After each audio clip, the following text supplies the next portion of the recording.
اب مولانا مودودی رحمہ اللہ تعالیٰ نے واسع کرسیہ السماوات والارض کی تفسیر کر کے لکھا کہ یہ واسع کرسیہ السماوات والارض کہ اللہ کی کرسی نے گھیرا ہوا ہے زمین و آسمان کو، وہ کہتے ہیں اس سے مراد یہ بھی ہو سکتا ہے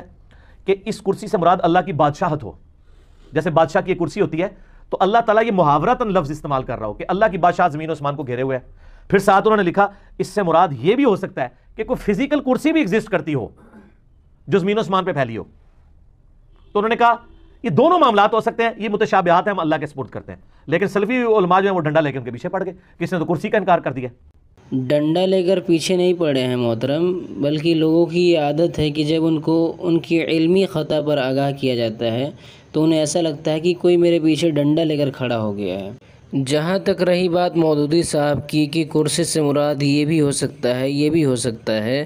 تو کرسی کے سلسلے میں تو 5 اقوال موجود ہیں۔ وسیع کرسیہ السماوات والارض کہ اللہ رب العزت کی کرسی آسمان و زمین کو وسیع ہے، اس سلسلے میں 5 اقوال موجود ہیں۔ تو کیا ہم سب کے بارے میں کہہ دیں کہ اس سے مراد یہ بھی ہو سکتا ہے، اس سے مراد یہ بھی ہو سکتا ہے، اس سے مراد یہ بھی ہو سکتا ہے؟ نہیں، بلکہ قرآن و سنت سے جس کو ترجیح حاصل ہوگی اسے راجح قرار دیا جائے گا۔ کرسی کے سلسلے میں 5 اقوال موجود ہیں۔ پہلا قول یہ ہے کہ کرسی سے مراد اللہ کا علم ہے۔ دوسرا قول ہے کہ کرسی سے مراد اللہ کے دونوں قدم رکھنے کی جگہ ہے۔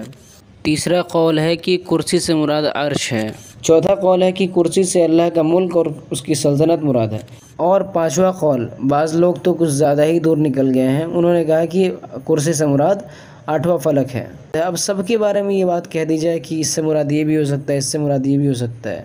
بلکہ قرآن و سنت سے جو صحیح ہوگا، جو راجح ہوگا، ترجیح جس کو حاصل ہوگی اس کو راجح قرار دیا جائے گا، اسے بتایا جائے گا۔ صحیح اور راجح بات یہ ہے کہ کرسی اللہ رب العزت کی ایک عظیم مخلوق ہے جس نے 7 آسمان اور زمین کو گھیرے ہوئے ہے، 7 آسمان اور زمین کو وسیع ہے، اور کرسی اللہ رب العزت کے دونوں قدم رکھنے کی جگہ ہے،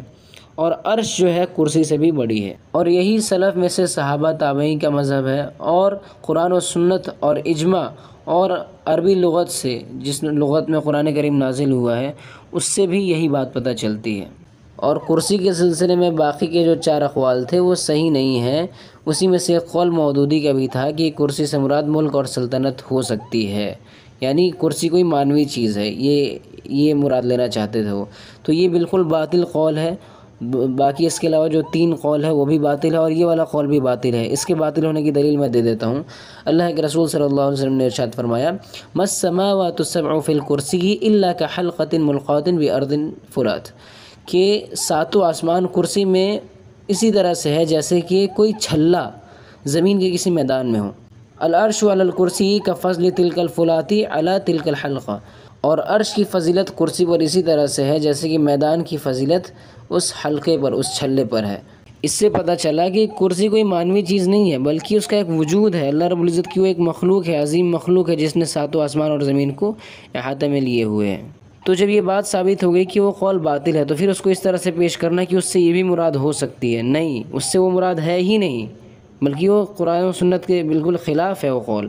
صحیح بات یہی ہے کہ کرسی اللہ رب العزت کے دونوں قدم رکھنے کی جگہ ہے، اور ایک عظیم مخلوق ہے، عرش کے بعد سب سے بڑی مخلوق ہے وہ، جس نے 7 آسمان اور زمین کو احاطے میں لیے ہوئے ہے، 7 آسمان اور زمین کو وسیع۔ اور علماء کرام نے تو ایسے شخص پر سخت اعتراض کیا ہے جو لوگ کہتے ہیں کہ کرسی سے مراد ملک، سلطان اور بادشاہت وغیرہ ہے، یعنی کرسی کو جو لوگ مانوی چیز مانتے ہیں اس پر علماء کرام نے سخت رد کیا ہے، بلکہ کرسی جو ہے ایک اس کا اپنا وجود ہے اور بذات خود وہ قائم ہے، اور کرسی اللہ رب العزت کے دونوں قدم رکھنے کی جگہ ہے، جیسا کہ حضرت عبداللہ ابن عباس سے یہ چیز مروی ہے، اسی طرح سے ابن مسعود رضی اللہ عنہ سے اور ابو موسیٰ اشعری رضی اللہ عنہ سے اور دیگر صحابہ و تابعی سے یہ چیز مروی ہے کہ کرسی جو ہے اللہ رب العزت کے دونوں قدم رکھنے کی جگہ ہے۔ اور مودودی صاحب کا مسئلہ صرف کرسی کے سلسلے میں ہی ایسا نہیں ہے بلکہ وہ تو عرش کو بھی مانوی چیز ماننے کا قائل ہیں، جیسا کہ تفہیم القرآن میں انہوں نے جگہ جگہ پر ترجمہ کیا ہے اس چیز کا۔ حالانکہ صحیح بات یہ ہے کہ عرش بھی کوئی مانوی چیز نہیں ہے بلکہ اس کا بھی ایک اپنا وجود ہے۔ وَيَحْمِلُ عَرْشَ رَبِّكَ فَوْقَهُمْ يَوْمَئِذٍ ثَمَانِيَةٌ اللہ رب العزت سورہ حاقہ میں ارشاد فرماتے ہیں کہ قیامت کے دن اللہ رب العزت کے عرش کو 8 فرشتے اٹھائے ہوئے ہوں گے، ابھی 4 اٹھائے ہوئے ہیں، قیامت کے دن 8 اٹھائے ہوئے ہوں گے۔